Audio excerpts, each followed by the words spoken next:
안녕하세요 여러분. 코다 한국드론진흥협회 KBC 한국드론센터 대표로 있는 오석봉이라고 합니다. 자 여러분들 오늘은 지난 시간 이어서 기출문제 몇 문제 더 풀어보고 챕터 2로 이렇게 진행을 하도록 하겠습니다. 자 76번 비행 후에 기체 점검 사항 중 옳지 않은 것은, 그래서 비행 후에 기체 점검도 이렇게 진행을 한다 그랬죠. 물론 비행 후라든지 비행 전에 이런 세부적인 기체 점검은 아닙니다. 그래서 이제 지난번에 여러분들께 이제 잠깐 말씀드렸지만 시험에서도 기체, 예를 들어서 프로펠러, 프롭이라든지 모터라든지 그 다음에 암대, 그 다음에 GPS 안테나, 메인프레임, 랜딩 이런 부분들은 기본적으로 비행 전에 체크를 해야 되는 부분이 되겠죠. 자, 옳지 않은 것, 그래서 비행 후에 동력 개통 부위의 볼트 조임 상태 등을 점검하고 조치한다. 볼트 조임, 이런 메인프레임이라든지 또 이런 외부의 이런 부분에 이제 볼트 조임 이런 부분들은 중요한 부분이죠. 체크해야 될 부분. 메인 블레이드, 테일 블레이드의 결합 상태, 파손 등을 점검한다. 아까도 말씀드렸지만 이 날개, 블레이드 이런 부분들은 꼭 체크를 해야 된다. 남은 연료가 있을 경우 호버링 비행하여 모두 소모시킨다. 이 시범 같은 경우는 상당히 위험한 동작이 되겠죠. 그래서 모두 소모를 시키게 되면 당연히 기체가 그대로 떨어지겠죠. 그래서 우리가 2차 전지, 충전용 전지를 활용을 할 때는 항상 이제 배터리 잔량이 남아 있어야 된다. 이 부분은 여러분들 항상 염두에 두셔야 됩니다. 송수신기에 배터리 잔량을 확인하여 부족 시 충전한다.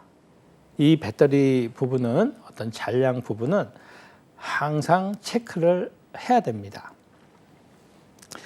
77번 한번 보시면 비행 전 조종기 점검 사항으로 부적절한 것은 조종기 점검입니다. 기체 점검이 아니라 A번에 각 버튼과 스틱들이 오프 위치에 있는지 확인한다.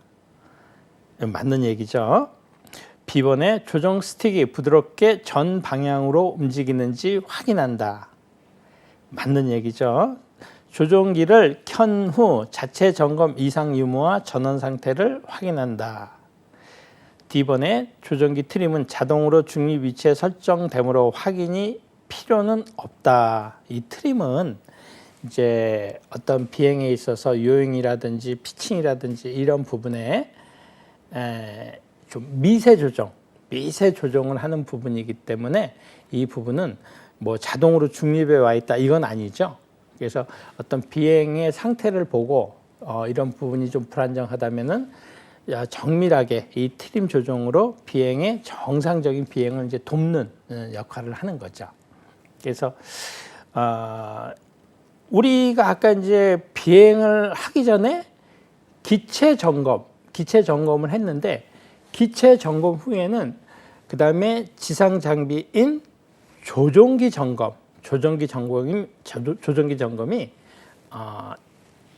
여러분들 실기 시험에도 있습니다. 그래서 아까 말씀드렸던 그 기체 점검 후에 조종기 점검을 하는데 조종기 점검할 때도 앞에 스위치라든지 그 다음에 우리가 조종관 스틱, 왼쪽에 있는 스틱, 오른쪽에 있는 스틱을 작동이 잘 되나 이 부분을 체크를 하는 겁니다. 그래서 이 조종기 점검도 실기 시험에 꼭 있으니까 우리가 비행을 하기 위해서는 당연히 이제 우리가 이거를 막 이제 지문상으로 이렇게 외워두기보다도 이제 실제로 기체를 운영을 할 때는 이런 부분들이 꼭 필요한 부분들이기 때문에 이제 같이 알아두시면 좋겠습니다. 그래서 시험에도 이제 자주 출제가 되죠. 자, 78번에 배터리 소모율이 가장 많은 경우는 소모율이 가장 많을 때는 결국은 이 로터, 이 블레이드의 RPM을 가장 올려줄 때가 당연히 소모율이 가장 많게 되겠죠. 그래서 뭐 그때를 우리가 딱 여기서 보게 되면은 전체 비행 중에서 264시에 당연히 그 날개의 RPM을 최대로 끌어올려 가지고 이륙을 시킨다, 이렇게 알아두시면 되겠습니다. 그래서 264시에 배터리 소모율이 가장 많다. 로터 날개죠. 점검 시 내용으로 틀린 것은, 이 로터 점검 같은 경우에는 이제 우리가 이제 아까도 말씀드렸다시피 비행 전에 기체 점검을 할 때, 이륙 전에 이제 기체 점검을 할 때 사실은 이걸 다 세부적으로 날개가 부러졌는지 뭐, 왜냐하면 개수가 여러 개 있다 보니까 그걸 체크하기가 좀 여러 개 있다 보니까 소홀할 수가 있는 거죠. 한두 개. 하지만 이제 그런 부분으로 말미암아서 로터 이런 잠깐의 어떤 뭐 부러졌다든지 뭐 금이 갔다든지 이런 부분으로 말미암아서 기체를 이륙시킨 후 뭐 기체 떨림이라든지 진동이라든지 이런 부분이 발생이 되는 겁니다. 그래서 이 로터 점검은 비행 전에 기체 점검 상태에서 항상 우리가 이제 체크를 해야 되는 부분이 되겠습니다. 자, 로터의 회전 방향을 확인한다. 로터의 균열이나 손상 여부를 확인한다. 로터의 냄새를 맡아본다. 이 냄새하고는 관계가 없겠죠, 그렇죠? 그래서 로터의 고정 상태를 확인한다. 그래서 C번에 제외한 회전 방향, 그 다음에 손상 여부, 그 다음에 고정 상태, 이 부분은 꼭 확인을 해줘야 된다. 이 로터의 회전 방향은 물론 지금 그 상태에서 로터를 이렇게 돌려보지는 못하겠지만서도 아까도 이제 지난 시간에 우리가 이제 말씀을 좀 드렸었지만 그 로터의 장착이 다 같은 날개를 끼는 게 아니잖아요. 그래서 정방향, 역방향, 예를 들어서 쿼드콥터 같은 경우에는 정방향, 역방향, 정방향, 역방향 이런 형태로 됩니다. 서로 이제 사선으로 이렇게 연결되는 것은 같은 방향이 되겠습니다. 그래서 이제 우리가 기체를 뭐 예를 들어서 점검을 할 때는 쿼드콥터가 제 앞에 이렇게 있다고 해요. 그러면 뒤에 저에게서 가까운데 날개 2개 있고 또 그 다음에 날개가 2개가 이렇게 있겠죠. 그래서 이렇게 기체를 중심으로 해가지고 우리가 번호를 매길 때는 기체 중심으로 여러분들한테 좀 가까운 쪽이 되겠죠, 그렇죠? 그래서 오른쪽 앞쪽에 있는 거, 뒤쪽이 저에게 가까운 거고 앞쪽에 있는 게 1번이 됩니다. 그래서 체크를 할 때 1번 프롭 모터, 1번 프롭 모터 암대 이상 뭐 이런 형태로 나가겠죠, 그렇죠? 또 예를 들어서 헥사콥터 같은 경우도 마찬가지예요. 그래서 기체를 중심으로 제가 이렇게 있으면은 뒤에 2개, 저에게 가까운데 2개, 그 다음에 중간쯤에 2개, 정면에 2개가 되는데 중심으로 해서 오른쪽에 있는 거, 첫 번째 앞쪽에 있는 게 1번이 되고 2번이 되고 3번, 4번, 5번, 6번 이렇게 간다. 중심에서 오른쪽에 첫 번째 있는 거, 그렇게 알아두시면 되겠습니다. 그래서 C번의 로터의 냄새를 맡아본다. 이거는 좀 해당 사항이 안 되는 거겠죠. 비행 전 점검 사항에 해당되지 않는 것은 어느 것인가. 그래서 B번에 보면 보조 조종기의 점검, 비행 전에는 이런 세부적인 체크는 안 하겠죠, 그렇죠? 그래서 뭐 외부 깨짐이라든지 배터리 충전 또는 각 부품의 상태 및 파손 확인 이런 부분들. 비행 제어 모드에 해당되지 않는 것은 81번에요. 제어 모드. 그래서 우리가 비행을 하는 데 있어서 제어라는 거는 조종하고 직접적인 연관이 있는 거잖아요. 그래서 A번에 자동 복귀 모드. 그래서 RH 모드라 그랬죠. Return to Home 기능이 되겠죠. 이륙했던 장소에 다시 올 수 있는 거. 그 다음에 통신 제어 모드, 자세 제어 모드, GPS 자동 비행 모드. 그래서 통신 제어 모드는 여기 해당이 안 되고 자세 제어 모드, 그 다음에 GPS 자동 비행 모드 이런 거는 우리가 이제 멀티콥터의 제어 모드에 속한다. 그리고 이제 지난번에 여러분들께 이제 잠깐 설명드렸지만서도 이렇게 수동 모드 같은 경우에는 수동 모드는 우리가 자세 모드에 요즘에는 같이 포함이 돼가지고 그래서 크게 우리가 이제 실제적으로 비행을 할 때 보면은 GPS 모드, 그 GPS의 신호를 받아서 운영하는 모드하고 그 GPS 모드를 끈 에티 모드, 자세 모드 이 두 가지 형태로 비행을 운영을 한다. 이렇게만 알아두셔도 되겠습니다. 농업용 무인 멀티콥터 비행 전 점검할 내용으로 맞지 않는 것은 농업용 무인 멀티콥터입니다. 그래서 비행 전에 점검할 내용으로 맞지 않는 것. 그래서 A번에 기체 이력부에서 이전 비행 기록과 이상 발생 여부는 확인할 필요가 없다. 이거는 꼭 확인을 해야 되겠죠. 그래서 우리가 예를 들어서 이제 내가 드론을 구매를 해서 내 드론을 구입을 해가지고 내 드론을 어떤 농업 방제라든지 이런 부분에 활용을 하게 되실 때는 우리가 그 이전에 비행, 그러니까 농약을 예를 들어서 몇 킬로를 또 어느 지역에 뿌렸다 이런 부분은 자동으로 다 이렇게 기록이 데이터로 남게 돼 있습니다. 근데 그런 부분들을 우리가 확인을 안 하고 예를 들어서 만약에 또 이렇게 뿌리게 되고 이러면은 이렇게 지장이 있잖아요. 뭐 농사라든지 이런 부분에 지장이 있기 때문에 가급적 우리가 이제 그걸 하게 되면 기체 이력부가 그 데이터로 다 남게 되기 때문에 그런 부분을 뭐 전거 또는 전전거 이런 부분들을 한번 확인하고 농업 방제를 하는 것이 옳다 이렇게 보겠습니다.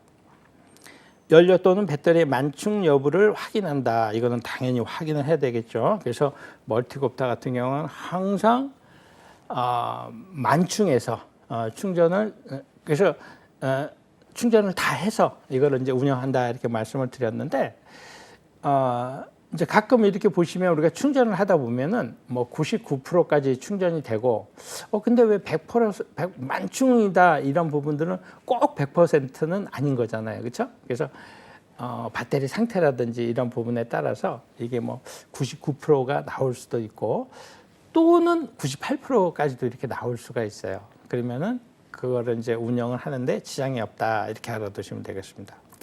비행체 외부의 손상 여부를 유감 및 촉수 점검한다. 비행체 외부의 손상 여부를 유감 및 촉수 점검한다. 그래서 비행체 외부에 예를 들어서 우리가 아까 뭐 볼트 뭐 조임이라든지 또는 이런 부분들은 이제 외부에서도 이제 외부를 이렇게 시각으로도 점검을 할 수가 있는 거잖아요. 예를 들어서 블레이드 날개 같은 경우도 부러졌는지 안 부러졌는지 어쩔 때는 이게 부러졌는데 잘 안 보이는 경우도 있잖아요. 잘 안 보이는 경우가 있는데 이런 부분들은 손으로 살짝 문질러서 이렇게 또 체크도 할 수가 있고 그렇습니다. 자, D번에 전원 인가 상태에서 각 조정 부위의 작동 점검을 시작한다. 맞는 말씀이 되겠죠. 무인항공 방제 작업 시 약제 관련 주의사항이 아닌 것은 살포장치의 살포 기준에 따라 실시한다. 빈 용기는 쓰레기장에 그냥 폐기한다? 이건 안 되겠죠. 안전한 장소에 수집해가지고 폐기해야 되겠죠.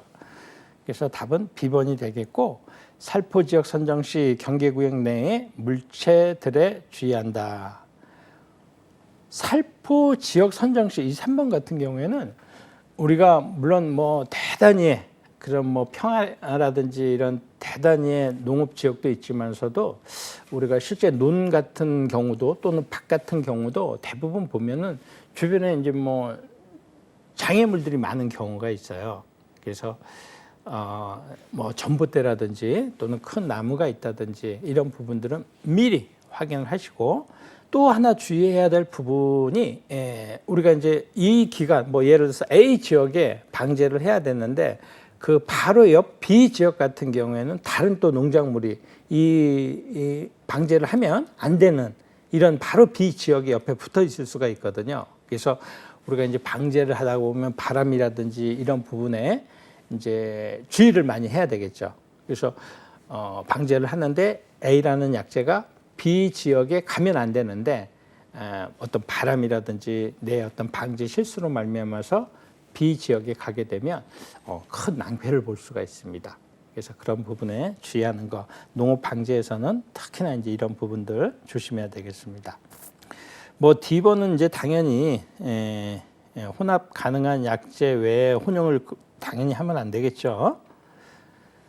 항공 방제 작업 종료 후 점검 및 조치사항으로 적절하지 않는 것은 항공 방제 드론으로 이제 방제를 하고 나서 작업 종료, 그 다음에 우리가 이제 어떻게 조치를 해야 되냐. 빈 용기는 안전한 장소에 폐기한다. 또 B번에 보면 얼굴, 손발 등을 세제로 잘 씻고 반드시 가글을 한다. C번에 기체 살포 장치는 다시 재사용을 위해 세척하지 않고 보관한다? 아니죠.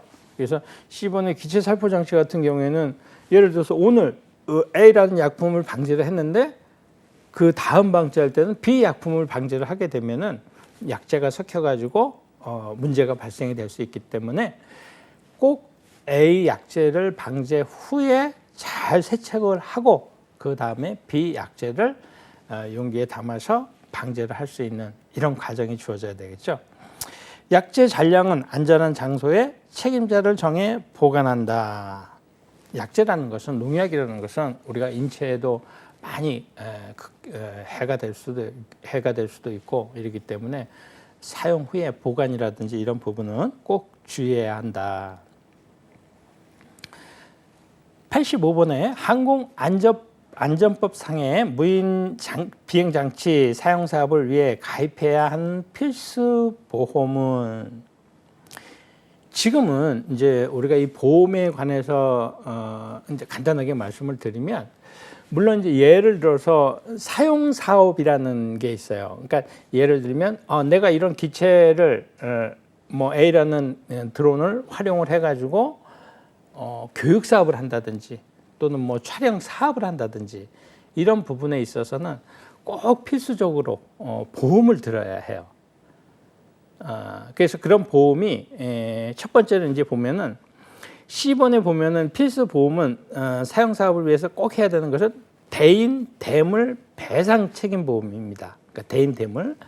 그래서 우리가 이제 자동차를 이렇게 비교를 해서 보게 되면은 우리가 자동차에는 자차가 있잖아요. 자차 보험. 근데 지금 이제 실제적으로 보게 되면은 우리나라에서 실제로 그러니까 자차 드론 보험을 든다. 이거는 좀 많이 힘듭니다.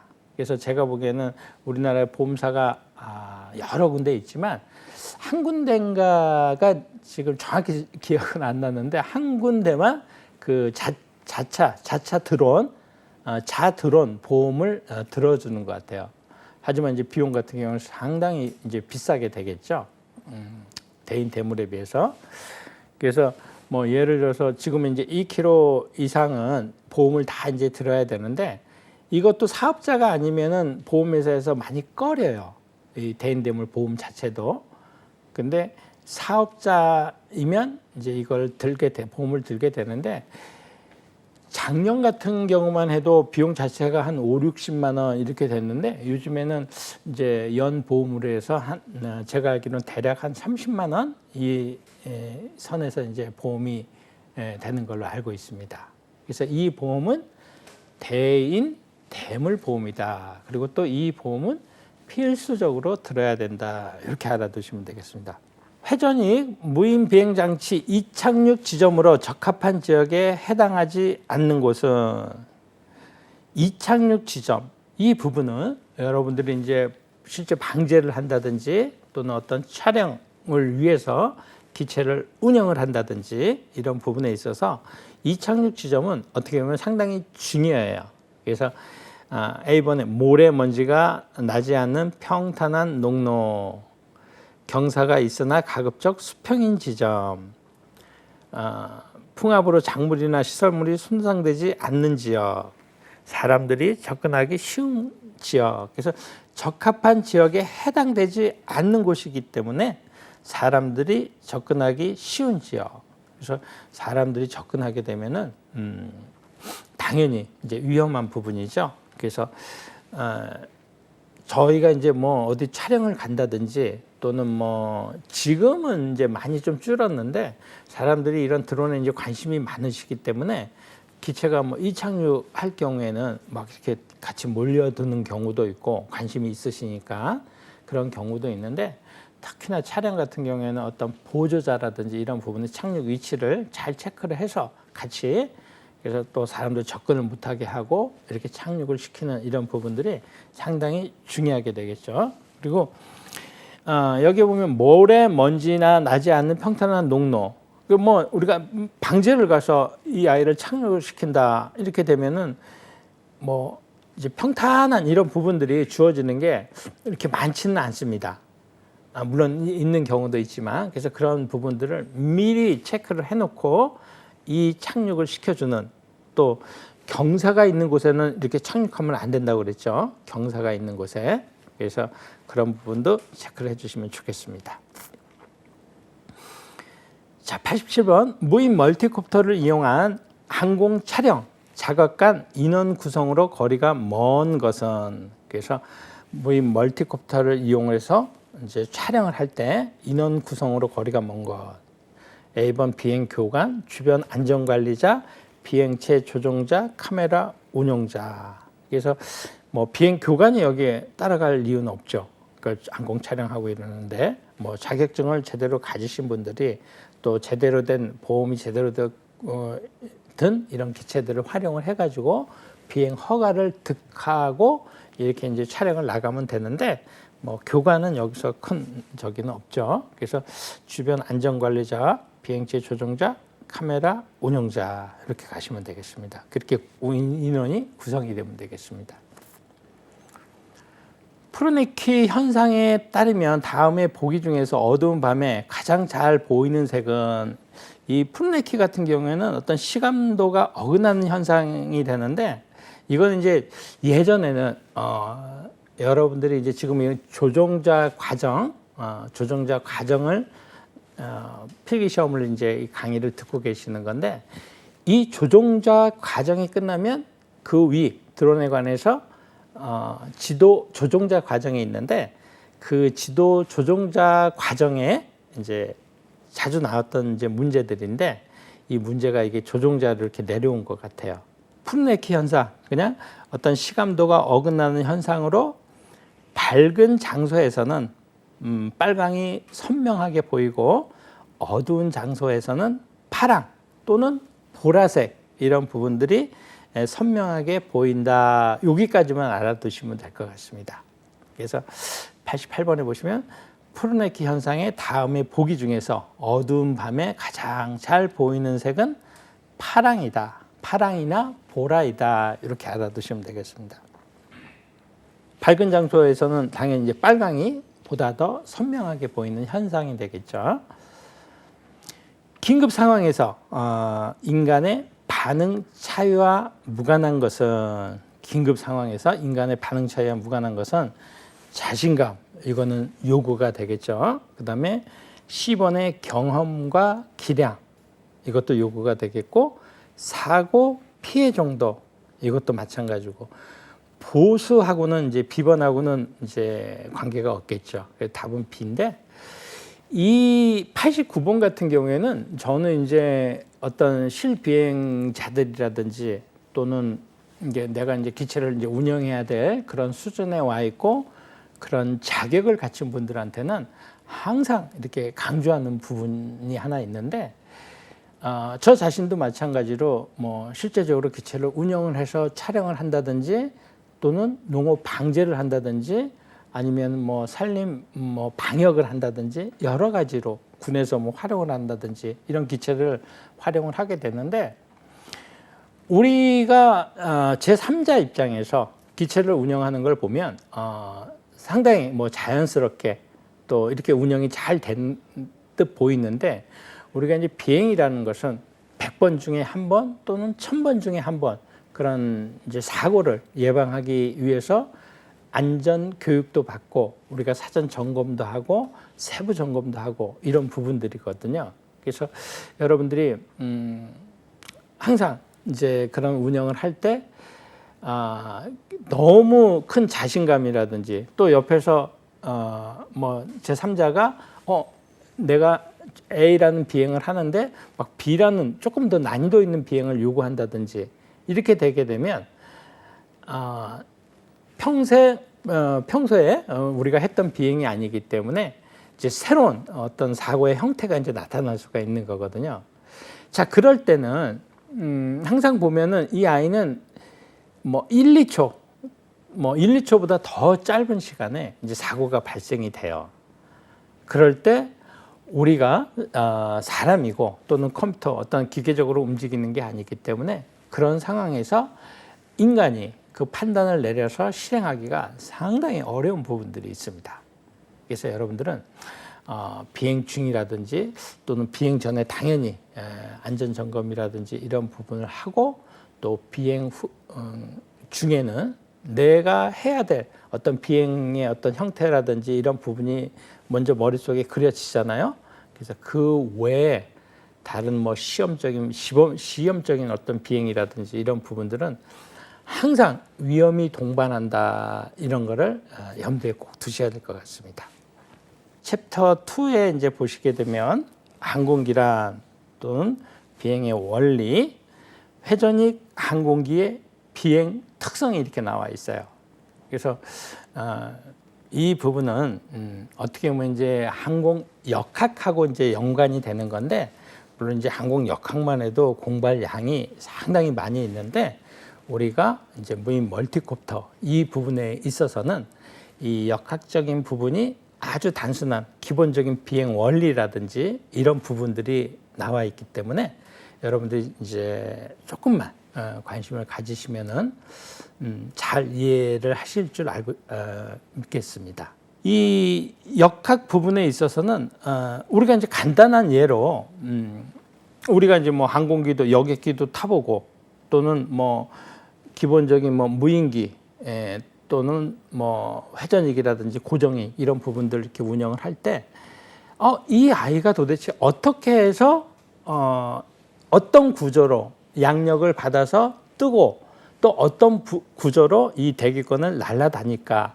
이런 부분에 있어서 뭐 날개의 역할이라든지 이런 부분들이 나오는 거거든요. 그래서 여러분들이 조금만 관심을 가지시면은 상당히 재밌는 부분이 챕터 2가 되지 않겠나 이런 생각이 듭니다. 자, 첫 번째로 이제 항공기 개요가 나왔어요. 그래서 이 그림에 뭐 신발도 나오고 마차도 나오고 그다음에 이제 기차도 나오고 이랬는데 어떤 인류 이런 역사에서 보면은 인간은 결국은 이제 걸음걸이에서 직립보행에서부터 시작해가지고 뭐 좀 더 빠른, 좀 더 편하게 이동할 수 있는 이런 것들을 많이 이제 연구를 했었죠. 그래서 여기에 보시게 되면은 그래서 20세기 초에 라이트 형제에 의해서 인류 최초의 동력 비행 성공을 시작으로 인류의 활동 영역은 지상, 바다 2차원에서 이제 하늘을 포함하는 3차원으로 이제 확장이 되겠죠. 20세기 초에 최초의 라이트 형제에서 동력 비행이 됐는데 그 후로 이제 100년이 지난 후에 어떻게 보면은 지구 외 다른 행성에서 화성에서 인저니어티라는 이제 드론이 100년이 지난 후에 지구의 다른 행성에서 동력 비행을 이제 시작을 했죠. 그래서 이번에 이제 이 화성에 간 이 탐사선이 이제 퍼서피어런스인데 한 7개월에 걸쳐서 지구에서 이제 화성으로 갔는데 이 아이가 갈 때 라이트 형제 그 비행기 조각도 같이 이렇게 가지고 갔다고 하죠. 그래서 이 지금은 지구 외의 다른 행성에서 동력 비행도 진행이 되고 있다. 이렇게 알아두시면 되겠습니다.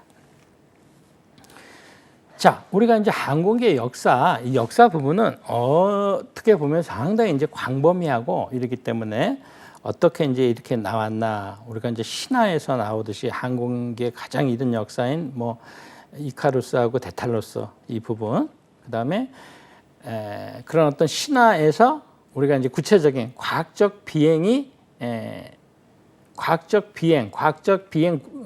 어떤 설계 이런 부분들이 레오나르도 다빈치의 비행 관련 논문에서 이제 나왔고, 그 다음에 1783년에는 몽골피의 형제의 최초 열기구 발명, 그 다음에 1903년도에 라이트 형제의 동력 장착 비행기 발명, 그 다음에 1914년에서 1918년, 그 다음에 여기에는 1차 세계대전이 일어나서 왕복 엔진 프로펠러가 출현했고, 1939년에서 1945년에는 이제 2차 세계대전 때는 제트 엔진하고 제트기의 출현으로 그런 항공기에, 사실은 이제 그런 전쟁 중에 우리가 어떤 무기 이런 걸로 말미암아서 결국은 이제 항공기의 역사도 상당히 좀 획기적으로 이렇게 발전하는 계기가 많이 됩니다. 그래서 45년에서 현재까지는 이제 가스 터빈 엔진을 이용해 가지고 보다도 획기적인 발전을 이뤄서 뭐 제트 엔진이라든지 이제 이런 부분이 나와서 우리의 음속을 초과하는 이런 이제 비행기들이 하늘을 날고 있죠.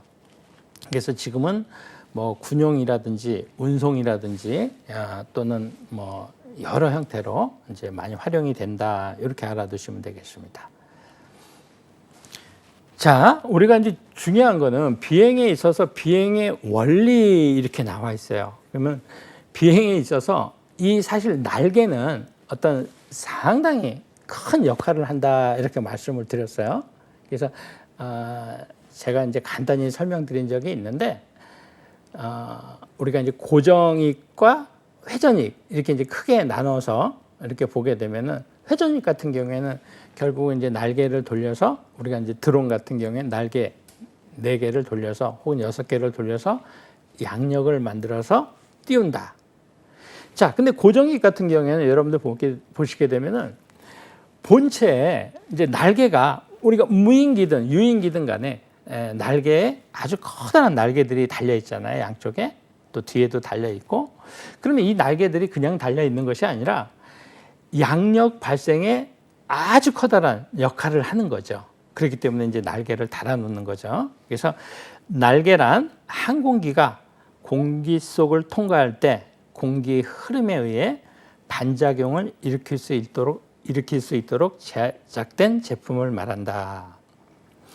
자, 두 번째, 날개는 항공기를 부양시키는 양력을 발생시키며 수평, 수직, 안전판과 같이 안정성을 제공하고 항공기의 조종과 추진력을 발생시킨다. 그래서 여기 첫 번째 지문에 보시게 되면은 날개는 항공기를 부양시키는 양력을 발생을 시킨다. 이게 이제 나와 있어요. 그래서 이 양력을 발생시키는 거는 우리가 특히나 이런 이제 고정익 비행기가 하늘을 이제 높은 고도에서 나를 때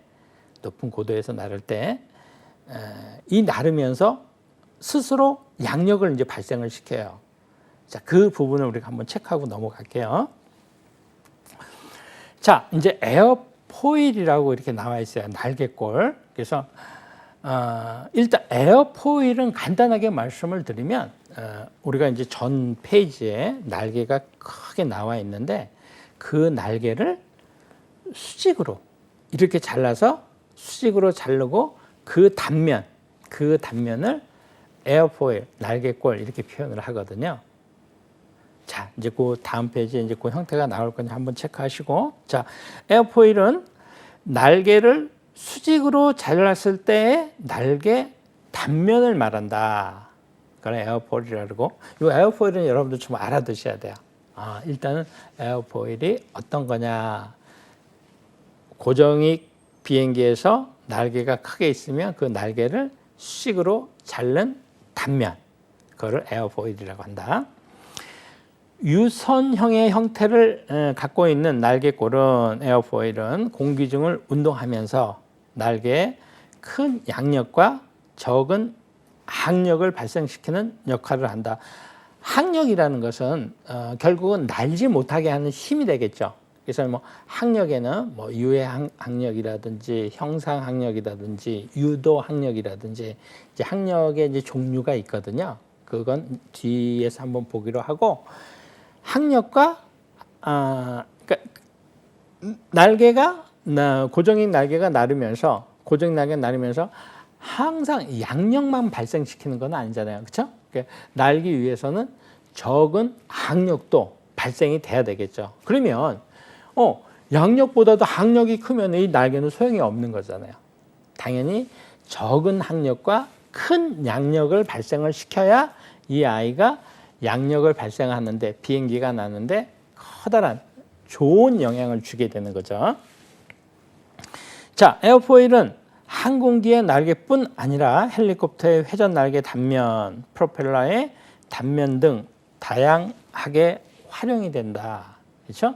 그래서 우리가 이제 비행기를 구성을 할 때 멀티콥터도 마찬가지지만 이런 특히나 이제 고정이 같은 경우에는 날개를 비행기 크기는 어떻게 하고 비용은 얼마가 들어, 모든 부분들이 다 고려를 해야 되는 거잖아요. 어떤 기체를 제작을 할 때. 자, 그럴 때 특히나 이제 우리가 뭐 여객기라든지 또는 뭐 또 다른 비행기라든지 이런 부분들 보면 날개꼴이 다 달라요. 근데 이제 실제적으로 우리가 이제 배울 수 있는 고정익에서 양력 발생 원리, 날개 이걸 배울 수 있는 부분들 한번 체크를 해보면, 자, 에어포일 이제 그림이 나옵니다. 날개를 단면으로 자른 부분. 자, 그래서 날개의 단면으로 이렇게 쭉 잘라놨어요. 자, 그러면 모양이 이거 돌고래 모양일까요? 약간의 이제 뭐 이제 조금 과하게 표현하면 이제 돌고래 모양 형태로 이렇게 돼 있는데, 첫 번째 왼쪽에 앞전 반영, 그래서 여기를 앞전 전연이라고 하기도 합니다. 앞전이라고 하고, 그 다음에 오른쪽 맨 끝에 보면 뒷전 후연이라고 이제 표현도 하는데, 전연과 후연을 일직선으로 쭉 거놓은 선, 이거를 이제 시위선이라고 해요. 그래서 앞에 있는 앞전과 뒤에 있는 뒷전, 여기에 있는 거를 직선으로 쭉 수평하게 연결시켜 놓는 거를 시위선이다. 이걸 익현선이라고 이제 표현도 하는데, 이거를 이제 시위선이다 이렇게 알아두셔야 돼요. 여러분들이 아실 거는 뭐 많이 알 필요 없어요. 그래서 이 시위선하고, 자, 그 다음에 앞전과 뒷전에 중심이 되는 부분이 있을 거 아닙니까? 그 중심이 되는 부분을 약간 곡선으로 해가지고, 왜냐? 이 자체가 대칭형이 아니잖아요, 날개가. 비대칭형, 위가 조금 더 올라와 있고 밑에가 거의 평면에 가깝고, 평면보다도 조금 더 곡이 좀 약하고, 위에가 곡선이 좀 많이 이렇게 돼 있죠. 그래서 아랫부분과 윗부분, 상부면, 하부면과 상부면의 중간을 앞전, 뒷전 이렇게 쭉 중심을 연결하는 선. 이거는 당연히 아까 말씀드렸던 시선 위로 올라오겠죠. 이 부분을 평균 캠버선이다. 이거만 좀 알아두실게요. 자, 그 다음에 이제 우리가 시위선하고 평균 캠버선은 알아뒀어요. 자, 그 다음에 한 가지만 더 아시게 되면, 자, 이제 평균 캠버선을 알게 됐고, 시위선, 익현선을 알게 됐기 때문에 요 선과 위에 평균 캠버선과 시위선, 그 사이를 캠버라고 합니다. 그 사이 캠버. 자, 이 부분은 여러분들이 이제 각도를 알아야 되기 때문에 그거 지금 말씀드린 세 가지 이 형태만 좀 알아두셨으면 좋겠습니다. 그래서 앞에 있는 왼쪽에 있는 끝에 있는 앞전, 전연, 후연이라고 이제 표현도 하는데 앞전으로 나와 있죠. 여기 앞전과 뒷전 이 부분을 직선으로 연결한 것을 시위선이다. 그 다음에 이 부분 상부와 하부 중심을 약간 곡선으로 연결한 게 평균 캠버선이다. 그 다음에 시위선과 요 평균 캠버선 사이를 캠버라고 이야기를 한다. 요 세 가지만 여러분들 꼭 알아두시기 바랍니다.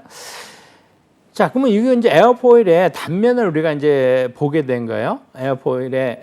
이걸 아까 날개를 식으로 잘라놓은 걸 이제 표현을 해놓은 거죠. 그림으로 나타내 준 거죠. 자, 여기 이제 받은각과 치부각이 나와 있는데요. 이 받은각은 어떻게 보면 받은각을 우리가 이제 영각이라고도 얘기를 하는데, 우리가 날개가 이렇게 있으면은 앞에서 상대풍이 불어올 거 아닙니까? 그래서 예를 들어서 비행기에 이게 날개예요. 이게 날개. 그 제가 이제 비행기 몸체가 되고 앞으로 전진을 하게 되면, 앞으로 가게 되면 앞에는 이제 상대풍이 불어오겠죠. 상대풍이.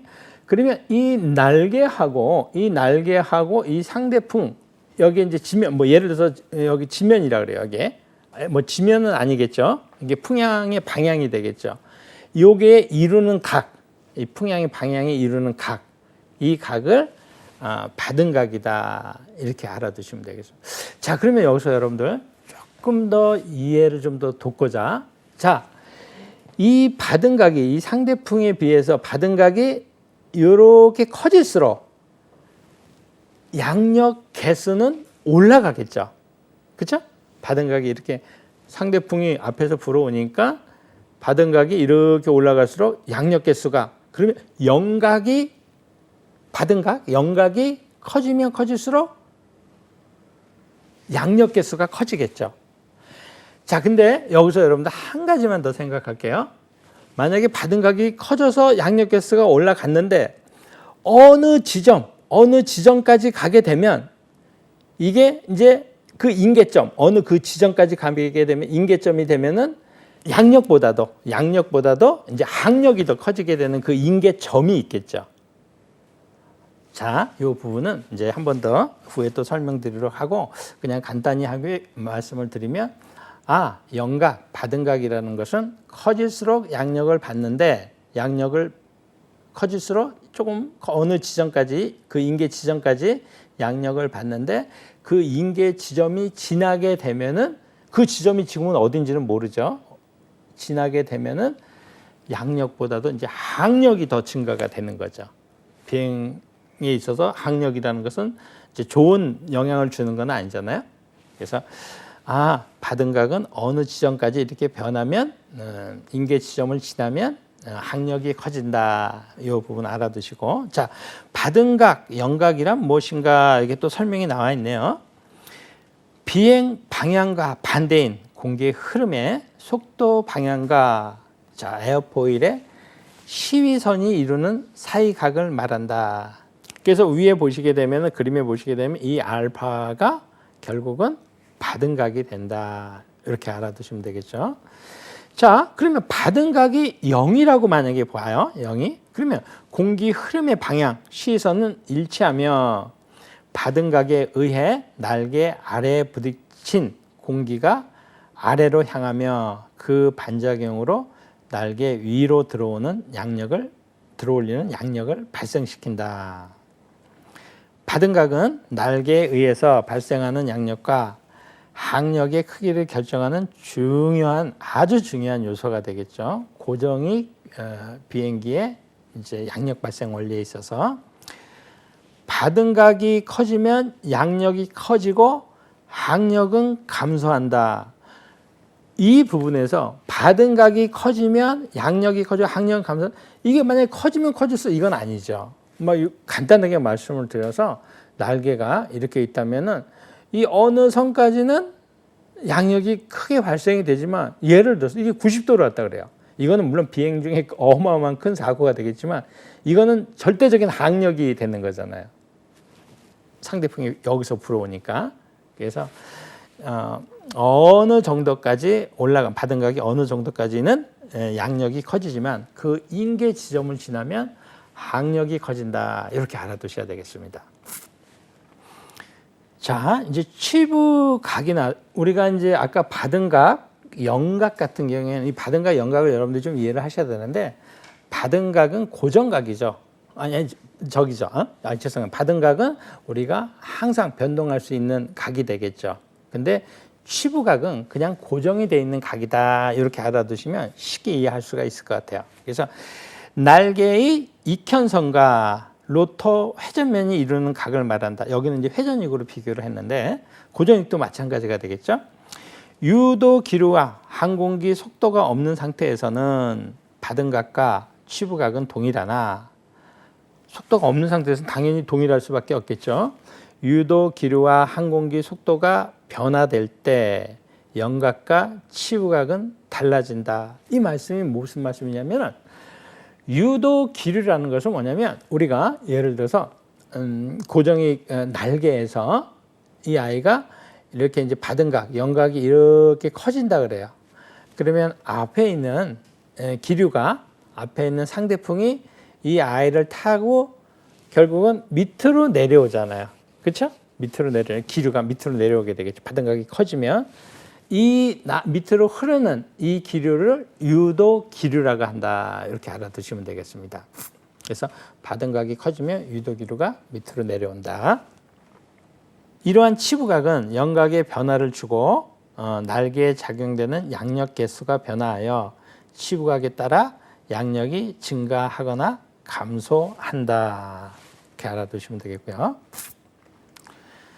자, 우리가 이 고정이 이제 에어포일을 이렇게 단면을 잘라서 이렇게 이제 그림을 보게 되면 단면을 잘라서 보는데 이제 비대칭 에어포일하고 대칭형 에어포일이 이렇게 나와 있죠. 그래서 비대칭 같은 경우에 우리가 앞에서 봤듯이 아무래도 제작도 사실은 조금 힘들고 뭐 힘들다는 것은 비용이 많이 들다라는 거죠. 이거 대칭형 에어포일에 비해서. 그래서 대칭형 에어포일 같은 경우에는 이렇게 직선으로 연결해서 이렇게 뭐 가상으로 접는다 하면은 서로 두 개가 정확하게 겹치게 되겠죠. 이거는 대칭형 에어포일이다. 뭐 비대칭형 에어포일 같은 경우에는 이 시선을 접게 되면은 당연히 동일하지가 않겠죠. 그래서 비대칭형 에어포일, 대칭형 에어포일. 요게 이제 장단점을 한번 비교를 한번 해볼게요. 오른쪽에 보면 비대칭형 같은 경우에는 상부와 하부 표면이 비대칭으로, 그렇죠? 비대칭으로 되어 있죠. 상부 표면이 하부보다 더 구부러져 있다. 더 곡선을 이루고 있다. 자, 대칭형에 비해 공기 이동 거리가 많아 압력 차이가 증가하고 양력 발생 효율이 향상된다.